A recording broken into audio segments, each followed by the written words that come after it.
Please give an energetic and warm welcome to the one and only Kapil Sharma.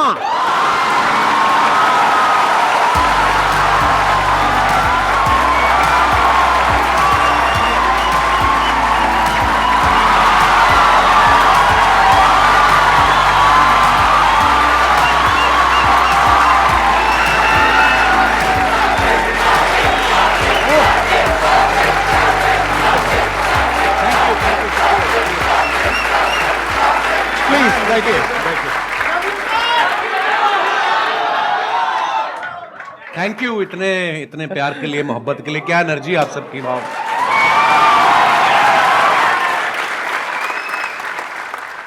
मैं तो सोचा था आप मेरे शो पे आएंगे कभी। एक ही बात है, कोई फर्क एक नहीं ही बात है, हाँ। अच्छा, इससे पहले कि ऑडियंस आपसे इंटरेक्ट करे, ऑडियंस आपसे क्वेश्चंस पूछे, जी। मेरे माइंड में एक सीरियस क्वेश्चन है। जी आज से 10 साल पहले आपने अपने करियर की शुरुआत करी थी। मैंने देखा 2013 में कॉमेडी नाइट्स विद कपिल के नाम से आपका शो आया था। आज पूरे 10 साल हो गए हैं उस जी बात सर। को।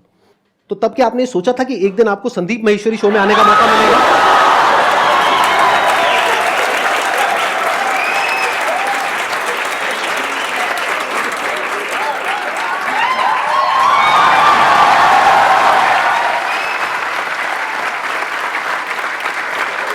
मैं सर आपके वीडियोस देखता रहता हूँ। बहुत अच्छा बोलते हैं आप, और बहुत बहुत अच्छा मोटिवेट करते हैं स्टूडेंट्स को, यंगस्टर्स को। मुझे बड़ा अच्छा लगता है। और मैंने 3 महीने के लिए अपना शो बनाया था, पता नहीं चला कब 10 साल हो गए।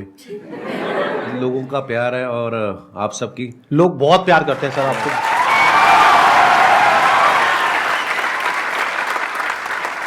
चलिए Q&A सेशन शुरू करते हैं। सर आपसे एक्चुअली एक रिक्वेस्ट है कि आप मोटिवेशनल मंच पे आए हैं तो कॉमेडी के वे में थोड़ा मोटिवेट कर सकते हैं। ये संदीप जी से बेहतर कौन करता है? सर, मैंने वो इतने तो सारे हाँ। वीडियोस देखे हैं कि हाँ। आपको इतनी मोटिवेशनल बातें करते हैं आपके साथ, और बीच बीच में आपको हंसाते रहते हैं, तो इसीलिए शायद इनका शो इतना पॉपुलर भी है। Hello Kapil sir. सर मैं आपका बहुत बड़ा फैन हूँ। Thank you brother. मैं आपके साथ 2 लाइन गाना चाहता हूँ। मैं सीरियसली बोलूं, आपको देख के मुझे कोई गाना नहीं याद आ रहा। सर मेरे को आ रहा है सर आपको देख के गाना याद। प्लीज आप शुरू करिए। गुलाबी हाय आंखें हाय। जो तेरी देखी, शराबी ये दिल हो गया, संभालो मुझको ओ मेरे यारो, संभलना मुश्किल हो गया। गुलाबी आंखें जो तेरी देखी, शराबी ये दिल हो गया। वाह, बड़े एनर्जी यार, क्या बात है। बहुत बढ़िया।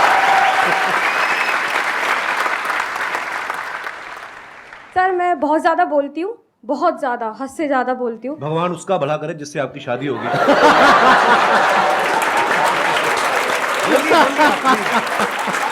Happy women's day. Thank you sir, thank you so much. मेरे को ये पूछना है सर, गुड लिसनर कैसे बन सकती हूँ मैं? चुप रह के।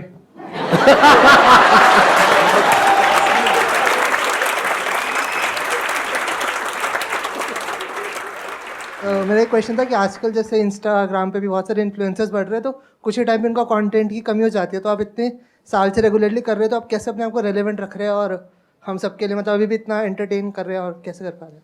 मुझे ऐसा लगता है, आज से जब 15 साल 16 साल पहले जब नेशनल टीवी पे हिंदी में काम शुरू किया था, तो मेरे खुद के दोस्त बोलते थे कॉमेडी बड़ी हो चुकी है, अब नहीं होगी। मैं कहा ऐसे तो सांस भी बड़े ले चुका है ना। तो मुझे ऐसा लगता है कि जब तक दुनिया है, जब तक हालात हैं, हर रोज़ कुछ ना कुछ आपकी ज़िंदगी में घटता है। आप न्यूज़ चैनल लगा के देख लो, हर जगह आपको कोई ना कोई नई चीज़ें मिलती हैं। तो जब तक ये सब होता रहेगा, ह्यूमर भी आता रहेगा। हाँ, मेहनत लगती है, पर हाँ, जैसे ये जो आपकी एनर्जी देखी, जो आप लोगों का प्यार देखा, तो ये हमें मोटिवेट करता है और मेहनत करने के लिए। तो मैं इस प्लेटफॉर्म पे यहाँ तक पहुँच जाऊँगा, तो मैं ये कर सकता हूँ, ये कर सकता हूँ, ऐसा होगा, वैसा होगा। क्या आज वैसा हो रहा है? मुझे लगता है बिल्कुल वैसा हुआ है, और शायद उससे कहीं ज़्यादा हुआ है। सो मैं बड़ा फॉर्चुनेट हूँ, मैं बड़ा ब्लेस्ड हूँ, और मुझे ऐसा लगता है कि जितना सोच के आए थे उससे कहीं ज़्यादा मिला है। पर हाँ, वो मेहनत करते रहना चाहिए आपको, क्योंकि उसका कोई अल्टरनेट नहीं है। सो आज भी मैं अपने शो के लिए उतनी ही मेहनत करता हूँ, आज भी मैं अपनी टीम के साथ बैठता हूँ। सो मुझे तो ऐसा लग रहा है कि जो मैंने सोचा था शायद उससे ज़्यादा ही हो रहा है। देखो बेसिकली क्या होता है कि जब हम किसी भी काम को शुरू करते हैं ना, तब हमने ऐसा नहीं सोचा होता कि इतने टाइम बाद ऐसा होने वाला है। अब अगर इन्हीं का एग्जांपल देखा जाए, जब आपने शुरू किया था तब आई एम 100% श्योर आपने ऐसा सोचा भी नहीं होगा कि एक दिन मेरा शो होगा, ये होगा, वो होगा। Never. ऐसा कुछ कभी नहीं सोचा था नहीं, आपने। मुझे था कि इसमें देख तो एपिसोड में भी आ गया ना मैं, हाँ, हाँ। अपने लाइव शोज लगने शुरू हो जाएंगे, हाँ। और बस मजा करेंगे। फिर उसके उस सीरीज के विनर हो गए, हाँ। फिर उसके बाद दूसरे शोज ऑफर होने लग गए, और उसके बाद फिर लगा कि यार एक ऐसा शो बनाते हैं जिसमें सारे एलिमेंट्स हों ये, और वाकई इंसान कभी नहीं सोचता। और फिर उसके बाद में इनका शो हो गया और इतना शो भी अच्छा खासा चलने लगा, करने लगा, उसके बाद में मूवीज में आ गए। अब अभी इनकी एक और एक मूवी आने वाली है, प्रोड्यूसर बन गए, फ्लॉप हुए, खतरनाक बड़ी सारी चीजें होती हैं। और अभी भी आपकी एक मूवी आने वाली है next अभी भी देखो, अभी जो मूवी आ रही है सीरियस मूवी है, मतलब सीरियस इन द सेंस कि मैं ऑलरेडी जो टीवी पे कर रहा हूँ उससे बिल्कुल अलग है, तो लोग उसमें भी बड़ा हैरान पाओ अच्छा लगा आ रहा है। हालांकि जो मेरे जानने वाले हैं, जो मेरे दोस्त हैं, जो करीबी हैं, उनको कोई वो नहीं हुआ शौक, क्योंकि उनको पता था कि I am very good actor. तो बिल्कुल संदीप जी ने सही कहा, बहुत सारी चीजें होती है जो हम लोग हमारे बियॉन्ड में हमने एक्चुअली नहीं सोची होती। इसको आप इस तरीके से देखो कि जैसे जैसे हम लाइफ में आगे बढ़ते हैं ना, तो हमारी जो विजन है वो बड़ी होती है। बिल्कुल। जब अभी अगर आप अपनी बात करो तो आपकी विजन इतनी सी है, तो आपको लग रहा है कि मैं बस इतना ही कर सकता हूं। जब वहां पहुंच जाओगे तो विजन और बढ़ जाएगी। फिर एक ऐसा पॉइंट आ जाता है जब विजन आपकी 360 डिग्री हो जाती है, तब आपके अंदर से आने लग जाता है कि यार मैं कुछ भी कर सकता हूं। मजा आना चाहिए, मुझे ऐसा लगता है, जो मैंने देखा कि अब मजा आ रहा है तो फिर जिंदगी पता नहीं चलती। 10 साल मेरे कब निकले ये वाले, जब ये शो शुरू किया मुझे जेन्युइनली नहीं पता चला। मैं शादी करना भूल गया था बीच में, फिर मेरे को किसी ने याद किया, बोला कि तुम शादी कर लो, 36 के हो गए हो, 40 के बाद मतलब फिर काम खराब हो जाता है। फिर मैं शादी, आपने कोशिश तो बहुत करी थी अपने शो में जी, वो पत्ता सीधा पड़ा नहीं। नहीं वो मुझे लगता था कि वो अब ये आ रही है अगले हफ्ते हीरोइन, इससे बात बन जाएगी। हाँ, वो प्रमोशन करके निकल जाती थी, फिर मिलती नहीं थी। ये बात आपको थोड़ा लेट समझ आई कि वो अपने प्रमोशन के लिए आ रही है। आप अपनी प्रमोशन करते थे, बात बनी नहीं, चलो कोई नहीं। लेकिन आई थिंक आपका भी जो रिलेशनशिप है, अगर एक बार हम थोड़ा सा ऑफ ट्रैक जाए जी, तो बहुत पुराना रिलेशन है आपका गिन्नी के साथ। हाँ हाँ, ऑफ कोर्स, मैं कॉलेज में पढ़ता था, जब मैं पोस्ट ग्रेजुएशन के लिए एडमिशन लिया अमृतसर से जलंधर, तो हमारे यूथ फेस्टिवल जैसे होते हैं, है ना, यूनिवर्सिटी के इंटर कॉलेज कॉम्पिटिशन। तो मैं अपने कॉलेज में पढ़ रहा था, और गर्ल्स कॉलेज का अलग से कंपटीशन होता था, बॉयज़ का अलग से होता था। उसके बाद जो विनर होते थे दो, फिर वो बॉयज़ और गर्ल्स का कंबाइंड फाइनल में होता था। उस तरफ से गिन्नी फर्स्ट आ गई, बॉयज़ वाले में मैं आ गया। फिर फाइनल में जब आमने सामने हुए, वही एक दिन था जिसमें मैं जीता, उसके बाद गिन्नी जीतती आ रही है। और कंपटीशन क्या था सर? थिएटर कैटेगरी, मतलब बहुत सारी कैटेगरी होती है, फाइन आर्ट्स होता है, म्यूजिक होता है, आप किसमें थे? आप कौन सी कैटेगरी मैं थिएटर में था, और में। थिएटर में होता है one act play, skit, histrionics, mime, fancy dress. अच्छा, तो शुरू से ही आपको शौक रहा है थिएटर का, म्यूजिक का, इन सब चीजों का। और वो जो आपकी वाइफ है वो किस कैटेगरी में थी? वो थिएटर में ही थी, और वो फोक डांस में भी थी। हाँ, गिद्दा बड़ा अच्छा डालती थी, अब तो मुझे नहीं जाती है, पर जैसे आप कॉलेज डेज में थे तो आपकी हर एक ग्रुप में ऐसा होता है एक बंदा कि वो जो होता है सबकी लेने वाला होता है। तो सर, आपने जो ये कॉमेडी का जो करियर है, वो आपका मतलब ये बेइज्जती करने का शौक था, या फिर आपने मतलब पूछ रहे आप किस तरफ थे? जैसे एक ग्रुप में एक बंदा ऐसा होता है, तो आप वो बंदे थे या फिर आपके साथ ऐसा कुछ हुआ था? मतलब यही आप पूछना चाह रहे हैं? जी सर, यस सर। हाँ, मतलब बेइज्जती करने वाली ये लाइन कहाँ से आ गई भाई? सर, हमने कई बार नोटिस करा सर, जैसे अर्चना मैम हो गई और दिनेश, वो एक रिलेशनशिप होता है ब्रदर। जी वो सर। उसको बेइज्जती नहीं कह सकते यार आप। आई मीन, मेरी इतनी औकात नहीं है कि अर्चना जी इतनी सीनियर एक्टर हैं, और अगर ऐसा होता तो वो उस शो पे बैठती नहीं सर, ऐसे अब अक्षय पाजी आते हैं मेरे शो पे, हम लोग बड़ा हेल्दी एक कॉन्वर्सेशन होता है, वो मेरे पे पंच मारते रहते हैं, मैं उसमें, तो वो एक आर्ट है। एक स्किल डेवलप हो जाती है ना कि हम आपस में ऐसे करते हैं। हाँ, नहीं बेइज्जती वो नहीं होती, वो होती है मैं जो आपकी अभी करूंगा।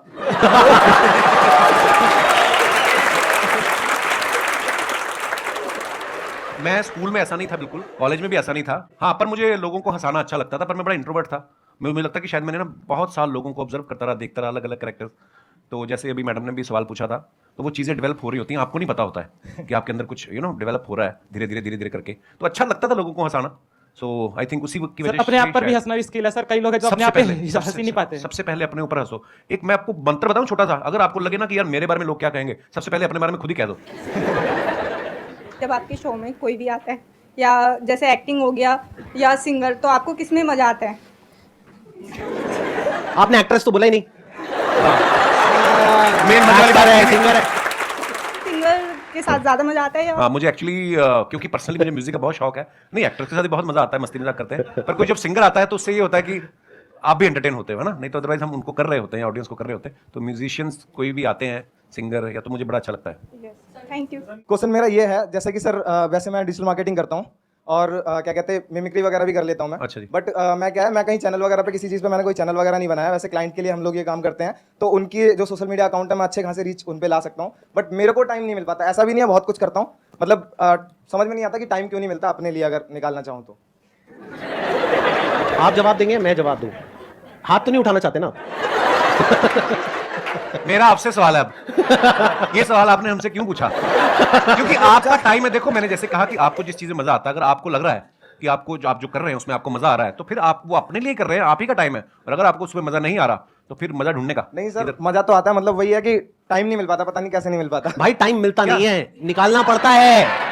माई question is for both of you कि क्योंकि आप लोग अपनी फील्ड में ना you are the number one whatever you are doing right now, you are at the top. तो जब आप लोग उस स्टेज पे थे जहाँ पे आपको लाइक आपको पता था आपका काम अच्छा है, पॉपुलैरिटी मिल रही है and people around you started recognising you, तो उस स्टेज पे तो सब ऐसा होता है ना कि अरे यार तुम तो बहुत अच्छा करो, यू नो कि भाई अच्छा क्या है बुरा क्या है, but those people around will be a yes person कि आप जो बोलोगे दिल बी यस सर। सो उस सिचुएशन में when you are at place where you can have everything, so how do you maintain that calm and composure, and वो ऐसा होता है ना कि you are you know what I need to do rather than getting affected by other people's opinion। तो वो अपने आप को कैसे आप मैनेज करते हो सिचुएशन में, या अपने आप को कैसे रियलाइज कराते हो कि ये सब जो चीज़ें हैं ना, फेम है जो भी है, ये तो आएगा चले जाएगा, but me as a person my value is determined by my work, so how do you continue to do that? Wow. आपका सवाल भी जो है मैं समझ पाया हूँ, वो एक ही लाइन में चाहे आप पूछ सकती थी, आपने 36 लाइनें बोली हैं, पर वो भी मजा आया आपकी बात सुन के। पता क्या होता है, लोग बड़ा चढ़ाने वाले भी बहुत होते हैं, जब आप थोड़ा थोड़ा कुछ कहीं राइज करना शुरू करते हैं, बड़े लोग होते हैं, पाजी आपका तो जवाब ही नहीं है। कॉम्प्लीमेंट ले लो, लेने का मजे करो, मिल रहा है ना, कुछ कुछ ले तो नहीं रहा आपसे, उसको सीरियसली लेना। और सबसे इंपॉर्टेंट चीज, जब आप क्रिटिसाइज होते हो, जब आपको कोई अब क्रिकेटर्स देख लो आप, आज अगर कोई सेंचुरी मारता है उसके घर के बाहर जाके ढोल बजा रहे हैं, अगले मैच पे वो 0 पे आउट हो जाए तो कीचड़ भी फेंक आते हैं। अपने लोग बड़े इमोशनल हैं, प्यार करेंगे दिल से करेंगे, गाली भी देते दिल से करेंगे। सो ना तो खुशी में ज्यादा, एक्साइटमेंट में ज्यादा उछलने का, और ना ही अगर आपको कुछ बुरा दिन निकल रहा है, हर दिन एक जैसा नहीं होता ना, तो उस दिन ज्यादा टेंशन भी नहीं होने का। और ये चीजें ना शायद उम्र के साथ आती हैं। मैं पहले ऐसा ही था, मेरे को कोई ट्विटर पे एक गाली देता था, मैं 10 देता था उसको ना तो वो धीरे धीरे समझ आ जाती है। आई थिंक उसका उम्र का भी उसमें वो बड़ा होता है। आप जैसे जैसे लाइफ में ग्रो करते हैं, परिवार वाले हो जाते हैं, बच्चों वाले हो जाते हैं, ये चीज़ें जो उम्र के साथ आती हैं वो उसी के साथ आती हैं। सो हाँ, कोई भी चीज़ परमानेंट नहीं है, ना आपका फेम, ना आपका ना आपकी तारीफ जो है वो परमानेंट है, ना ही आपका क्रिटिसिज्म जो है परमानेंट है। सो बस रिलैक्स रहने का। और ये चीजें ना कई बार टाइम के साथ साथ ही समझ आती है। Actually। मतलब अगर आप ये एक्सपेक्ट करोगे कि मेरे को या इनको एक पर्टिकुलर एज पे ये सब कुछ समझ आ जाता 10 साल 15 साल पहले, तो ऐसा नहीं होता है। ऐसा नहीं होता। जब हम वो चीज कर लेते हैं और वो गलतियां करते हैं उस तरह की, राइट, कि जब वो दिमाग पे चढ़ता है। अगर कोई आपको कहता है ना कि हाँ सक्सेस फेम दिमाग पे नहीं चढ़ता है, झूठ बोल रहा है वो इंसान। सबके चढ़ता है, सक्सेस भी दिमाग पे चढ़ता है और फेलियर भी दिमाग पे चढ़ता है। हाँ, तो जब ये दोनों चीजें दिमाग पे चढ़ती है और हावी होती है, तब हमें अंदर से समझ आता है कि अच्छा इसकी वजह से क्या गड़बड़ हो रही है। फिर इंसान धीरे धीरे उसको हल्के फुल्के तरीके से लेने लग जाता है। हाँ, एक टाइम के बाद कोई चीजें आपको इफेक्ट नहीं करती, आप मर जाते हो।